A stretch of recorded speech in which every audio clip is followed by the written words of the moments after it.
आप देख रहे हैं लाइव वायर और मैं हूं आपके साथ रवि शर्मा। आज 8 मार्च है और आज इंटरनेशनल वुमेन डे है। और महिलाओं की अगर हम बात करें तो महिला सशक्तिकरण की बात तो की जाती है, लेकिन क्या महिलाएं को सशक्त किया गया है? आखिर आज की डेट में महिलाएं जो है वो किस तरफ जा रही हैं और कितने जो अत्याचार हैं वो अभी भी महिलाओं पर हो रहे हैं, इस सब पर हम बातचीत करेंगे। और बातचीत करने के लिए हमारे साथ इस वक्त मौजूद हैं कीर्ति शर्मा जी, जो कि इंस्पेक्टर हैं और एसएचओ बागे बहु पुलिस स्टेशन में। मैम, सबसे पहले तो स्वागत करूंगा और आपको बहुत बहुत शुभकामनाएं वुमेंस डे की। मैम, महिला सशक्तिकरण की हम बात करते हैं, आज की डेट की बात करें तो आपको क्या लगता है कि जो बात हम करते हैं महिला सशक्तिकरण की, महिलाओं को आगे ले जाने की, वो सब अभी हो रहा है या अभी और ज़रूरत है महिलाओं को सशक्त करने के दिन को मैं बात करूं, अगर पहले तो मैं सारी विमेंस को, जो आज हमारा इंटरनेशनल विमेंस डे है, उस पर मुबारकबाद देती हूँ। और जो हम महिला को सशक्तिकरण की बात करते हैं कि क्या वो हैं कि नहीं है, लेकिन हैं भी, और अभी बहुत ज़रूरत है उनको सशक्तिकरण करने की, उनको सेल्फ डिपेंडेंट बनाने की, उनको एम्पावर्ड करने की अभी ज़रूरत है। और उसके लिए हमारा पर्सनल लेवल पे और पूरी सोसाइटी की तरफ से उनके ऊपर ध्यान देने की ज़रूरत है।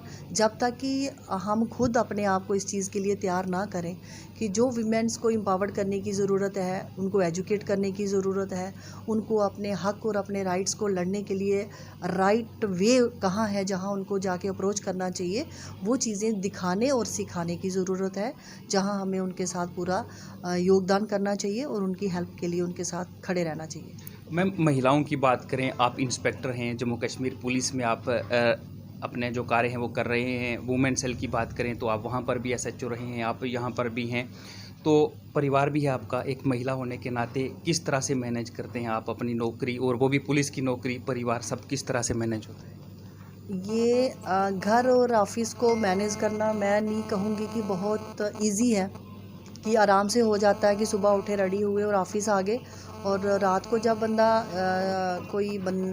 मैं अपनी बात कर रही हूँ कि 11:30 पौने 12, 12:30 जब मैं घर पहुँचती हूँ तो मैं कहती हूँ कि मैं पूरी तरह फैमिली को अटेंड कर लेती हूँ। जब मैं उनको अपने हाथों से खाना बना के उनके साथ खाना शेयर करके खा सकती हूँ, तो वो ऐसा तो नहीं होता है। लेकिन मैं अपने काम के साथ साथ फैमिली को सफ़र नहीं करवाती हूँ, कि अगर मैं ऑफ़िस में बैठी हूँ तो मेरा घर पे होते हुए मेरा ऑफ़िस का काम सफ़र ना हो, इसलिए मैं बच्चों को काउंसल करती हूँ। जो 10-15 मिनट का टाइम मुझे मिलता है, चाहे मैं उनके साथ फ़ोन पे बात करूँ, चाहे घर पे उनके साथ बिठा के बात करूँ, ताकि मैं उनको मतलब मैनेज करती हूँ कि मुझे अगर ऑफ़िस में टाइम लग रहा है, मैं रात को 12 बजे आ रही हूँ, तो मैं फ़ोन पे बच्चों को अटेंड करूँगी कि आप खाना बन गया है, क्या बनाया है, तो आप डिनर कर लो, मैंने लेट आना है, डिनर कर लो। तो बच्चे ठीक है कि मम्मा ने अटेंड कर लिया हमें, कि हम खा लेते हैं।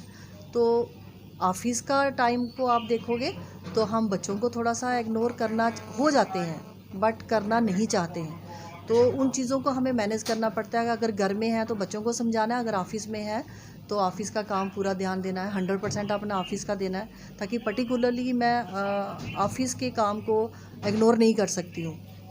और दूसरी साइड एज ए मदर मुझे बच्चों को भी इग्नोर नहीं करना है, ताकि बच्चों की एक स्टेज ऐसी आ जाती है जबकि बच्चों को पेरेंट्स का साथ बहुत ज़रूरी होता है, उनको काउंसल करना, उनके साथ रहना ज़रूरी होता है।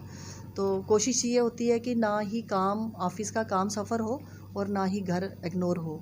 तो वो चीज़ इतनी इजी नहीं है, लेकिन मैनेज करनी पड़ती है, सो हम करते हैं। मैम, इस कुर्सी तक पहुंचने में काफ़ी मेहनत रही होगी, और मेहनत के साथ साथ जो परिवार का साथ है, क्योंकि काफ़ी सालों से आप पुलिस विभाग में हैं, फैमिली की तरफ से आपको किस तरह की सपोर्ट उस समय मिली थी और इसके पीछे मेहनत कितनी थी?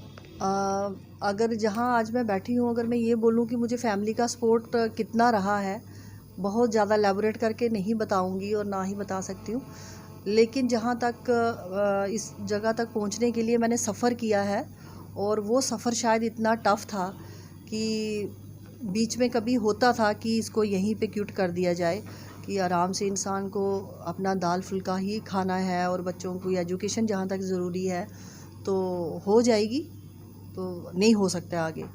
बट हिम्मत नहीं हारी, ताकि मुझे पता था कि अब मैंने बच्चों की रिस्पॉन्सिबिलिटीज़ को निभाना है, घर चलाना है, और सारी रिस्पॉन्सिबिलिटीज़ जो हैं थी वो मेरे ऊपर ही डिपेंड करती थी। तो इसलिए मैंने अपनी कुछ आर्टिफिशियल हिम्मत भी रखी कि नहीं, मुझे हिम्मत नहीं हारनी है। जब जब मैं हिम्मत से टूटती थी और मैंने अपने आप को स्ट्रांग बनाया है। और यही मैसेज मैं बाकी वीमेंस को भी देना चाहती हूँ कि अपने आप को हिम्मत नहीं हारनी है, कि जब आपको उठना है और कुछ करने की जब ठान ली है तो गिर के भी उठ के चलना ही जीत का नाम, उसी को हम जीत हैं। अभी भी मैम अगर बात की जाए महिलाओं की, बेटियों की खासकर बात की जाए तो उनको हम सशक्त करने की बात तो करते हैं, लेकिन माता पिता को भी एक डर सा रहता है। वो अपनी बेटियों को जहाँ तक वो जाना चाहती हैं, जो काम वो करना चाहती हैं, वहाँ तक नहीं भेजा जाता है, अभी भी चारदीवारी के अंदर रखा जाता है। क्या मैसेज आप उन परिवारों को देंगे, उन माता पिता को देंगे? उन परिवारों के लिए मेरा बड़ा विनम्र साहब से रिक्वेस्ट करके मैसेज भी है और एक स्ट्रांग मैसेज भी है कि उन पेरेंट्स के लिए कि जो बच्चियां पढ़ लिख के आगे बढ़ना चाहती हैं और अपने कुछ रूढ़िवादी विचारों को लेके आप उन बच्चों के आगे बाधा ना डालें, उनको रोके नहीं। जबकि उनको रोकने के बजाय उनको कोई उनके दिल के अंदर कोई ऐसे डर पैदा कर देने हैं और उसके लिए आप उनको आगे बढ़ने से रोकते हैं, तो ऐसा मत करें। उनको उनकी सपोर्ट बने, उनको इनकरेज करें कि जहां आप जाना चाहते हो हमारी फुल सपोर्ट आपके साथ है, हम आपके साथ हैं। जो आप करना चाहती हैं आप खुल के करें, लेकिन उनके साथ साथ उनको काउंसिल करने की भी ज़रूरत है कि वो कहीं भी अपनी अचीवमेंट को हासिल करने के लिए, अपने गोल को हासिल करने के लिए अपने ट्रैक से उतर ना जाएं। इसलिए उनको थोड़ा साथ साथ में काउंसिल करते हुए अच्छे संस्कारों के साथ ही उनको एजुकेट करना है, ताकि अपने राइट रास्ते पे वो जब चलना चाहें और जब चलना शुरू कर दें तो वो अपने आप को समाज, सोसाइटी से, कुछ ऐसे दरिंदों से अपने आप को कैसे सिक्योर करके चलना है आपने, ये भी हमने बच्चियों को साथ साथ सिखाना है। मैम आप वुमेन सेल की एसएचओ भी रही हैं, आप यहाँ पर भी हैं, तो आए दिन देखा जाता है कि महिलाओं के साथ मारपीट की जाती है, दहेज के नाम को लेकर उन्हें प्रताड़ित किया जाता है। और पिछले कुछ समय में हमने देखा थी, बहुत दुखद है, हमारे जम्मू कश्मीर की बात करें, खासकर जम्मू की बात करें, आसपास के जो जिले लगते हैं, काफ़ी जो बेटियाँ हैं उन्होंने आत्महत्या कर ली और कईयों की हत्या कर दी गई, उसे आत्महत्या में बदलने का प्रयास किया गया। अभी भी हमारे समाज में ऐसे लोग हैं। जब हम सशक्तिकरण महिला की बात करते हैं कि महिला को सशक्त किया जाएगा, लेकिन अभी भी ऐसे लोग, दरिंदे ही उनको हम कहेंगे, कि वो आज भी यहाँ पर मौजूद हैं। कि क्या होना चाहिए? क्या आपको लगता है कि कुछ ऐसे सख्त कानून बनने चाहिए कि ये लोग जो हैं दूसरी बार इस तरह की हरकत ना करें? कानून तो आज भी सख्त ही हैं, ऐसी बात नहीं है, बट जो इस तरह के लोग हैं, जो ऐसे गंदे एलिमेंट हैं जिनके वजह से माँ बाप अपनी बच्चियों को डर के मारे आगे नहीं बढ़ने देते हैं, बाहर नहीं भेजना चाहते हैं। अगर उनके गांव में अगर 10th 12th और 8th तक की एजुकेशन अवेलेबल है तो वो कहते हैं बस यहीं तक पढ़ना है, इसके आगे गांव से बाहर नहीं जाना है। उनके अंदर एक डर सा रहता है। तो वो इन्हीं लोगों की वजह से है जो आज भी दरिंदे अभी हमारे समाज में हैं, जिनकी वजह से हम बेटियों को पर्दे के अंदर रखना चाहते हैं, उनको ज़िंदगी खुल के जीना नहीं देने चाहते। लेकिन ऐसा नहीं करना है, हमने उन चीज़ों को तोड़ना है, उन रुकावटों को, उन बंदिशों को ख़त्म करना है। और उसी चीज़ के लिए हमें अपने बच्चियों को एजुकेट करके, अवेयर करके उनको हमने समाज, सोसाइटी के अंदर उतारना है कि वो खुले से अपनी ज़िंदगी जिएँ और अपनी ज़िंदगी की कामयाबी हासिल करें और अच्छे हर फील्ड में जहाँ वो जाना चाहती हैं वो जाएं और काम करें। आखिरी सवाल मैं आपसे करूँगा, जो महिलाओं की बात करूँ, युवतियाँ जो हैं वो आपको देख रही हैं, उनके लिए आप क्या मैसेज जो है वो देंगे आज वुमेन डे पर?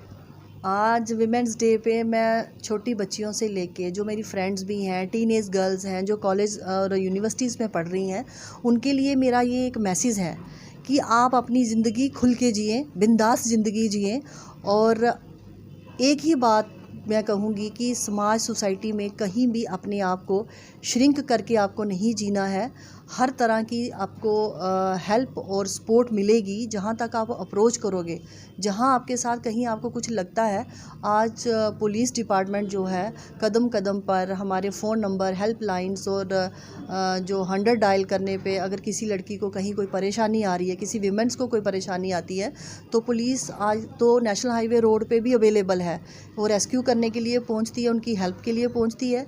लेकिन उनके साथ साथ मैं उनको चाहूँगी कि वो इतनी स्ट्रांग होनी चाहिए कि उनको सोसाइटी में किसी तरह की किसी भी इनसिक्योरिटी फील ही नहीं होनी चाहिए कि वो बाहर जाएं तो वो इनसिक्योर हैं। बट उसके साथ साथ मैं ये कहूँगी कि वो गलत रास्ते ना अपनाएं।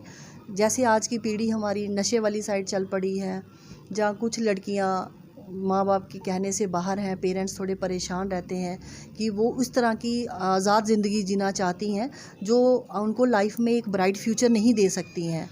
तो मैं उनके लिए ये कहूँगी कि वो पढ़ें लिखें।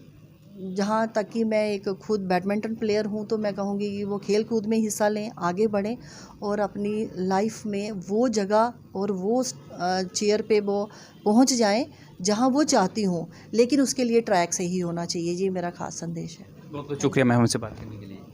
ये थी हमारे साथ कीर्ति शर्मा, इंस्पेक्टर हैं जो कि बागेबहू पुलिस स्टेशन की बात करें तो वहाँ पर एसएचओ हैं, और आज इंटरनेशनल वुमेन डे पर इनका मैसेज जो है वो महिलाओं के लिए, युवतियों के लिए ये है कि जो भी काम आपको करना है आप उसमें पूरी लगन के साथ उसको करें। और माता पिता से भी इनका एक अपील है कि जो काम आपकी बेटियां करना चाहती हैं उन्हें थोड़ी आज़ादी ज़रूर दें। और बेटियों के लिए भी एक मैसेज इनका है कि अपने परिवार का ध्यान रखें, जहां पर आप अपनी जाती हैं अपनी सुरक्षा का भी आप खास ख्याल रखें। और कहीं ना कहीं अभी भी समाज में जो लोग इस तरह के हैं उनके लिए मैसेज भी है कि अगर आप इस तरह के काम फिर से करेंगे, महिलाओं को प्रताड़ित करेंगे, तो कानून ऐसे हैं, पुलिस जहाँ पर है आपके खिलाफ कार्रवाई वो भी होगी। Ravi Sharma, live wire, Jammu Kashmir.